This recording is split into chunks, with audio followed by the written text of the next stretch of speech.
Have you found yourself ratting customs unsuccessfully, painfully nibbling your way to a few million rubles in a half-assed hideout? Have you had troubling run-ins with the locals? You know, the sweaty, mouth-breathing mini-Rambos? Are you tired of dying because you keep running into those juicy douches? Well, today, old Uncle Sav is here to help. Yes, I'm talking to you, you sad, scared little casual in USEC greens. Look.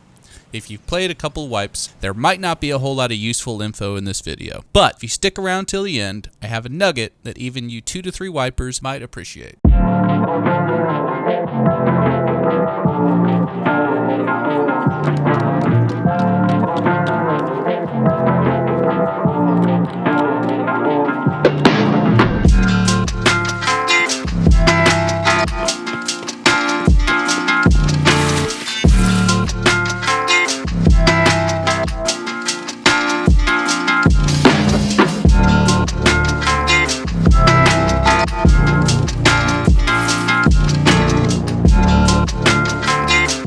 Now, wouldn't it be nice to know where the danger is 30 seconds, 1 minute, 2 minutes into the raid? Wouldn't it be nice to have a map with player routes from spawn to place of interest? A map that could show you where to go if you're looking for a fight and where to go to avoid one. Well, that's what we're talking about today. I'm starting a new video series called Map Knowledge. In each video, I'll discuss some of the most traveled roads, camped corners, and safe extracts, so you newbies can have more successful raids and ultimately survive more and become more profitable in Tarkov. Now, I'm not going to cover anything loot related in this series. This is simply about pathing and finding safe routes. There are already a ton of videos out there discussing loot and where to go to find it, and I suggest checking out Rakazik's videos for info on how to earn more money safely. The map today that we're discussing is Customs.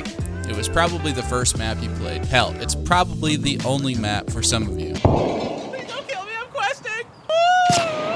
The thought of venturing into woods or lighthouse is probably panic-inducing for some of you, but don't worry, we'll eventually get there. First and foremost, there's something very important you need to understand about Customs. It's a very linear map. You start on one side and you extract on the other every time. Now, there are a few unavoidable choke points, but if you traverse them correctly and at the right time, your chances of extracting are much, much better. So let's start on the west side near Big Red, as it's called. You can spawn in one of 9 different locations on the west side of the map. However, it's very easy to navigate. All you do is find the Big Red building. If you're looking at the back, you're facing east. If you're looking at the front, you're facing west. There are some danger zones in the first 30 seconds of the raid, and we'll call these areas spawn kill zones. Players spawn near these areas and converge here for an early raid kill. When you spawn, you can simply avoid them or sit tight for a minute or so if you aren't looking for a fight. Now, as you make your way to mid-map, you'll encounter a few more dangerous locations. To the south, we have a land bridge. This is a heavily camped area by players, and I don't recommend crossing the river here unless you get this spawn.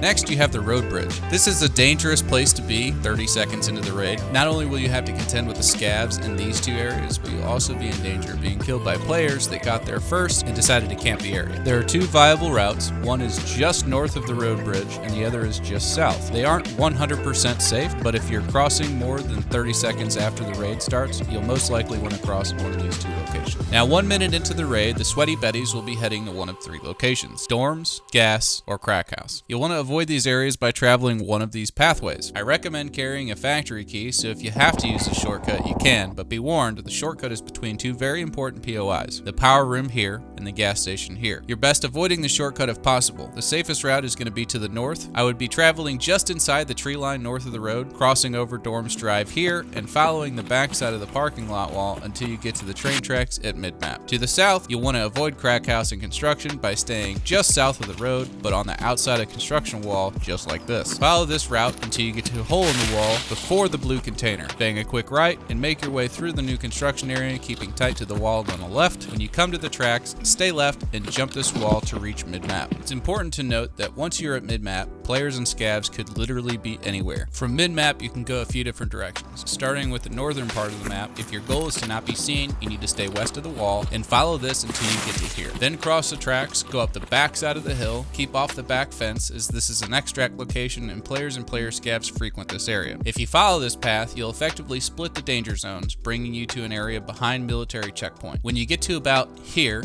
You'll want to check the tower for a sniper scav. Hit the gap in the wall, check left and right for scavs, and use the large silos as cover, making your way safely to ZB11. In the south, once you've jumped the wall, you can turn left, go down this alleyway. There's lots of bushes, so keep in mind if anybody's in this warehouse, they're probably going to hear you. Once you get to the end of the alleyway, keep tight to the wall all the way down. Be warned, scavs are plenty in this region, in addition to a sniper scav on the roof here. A slightly safer option would be going through the first warehouse, up the boxes, into the second warehouse, down the ramp, through the gate, under the scaffold, and between the 2 or 3 buildings to get back to ZB11. This is what that route looks like.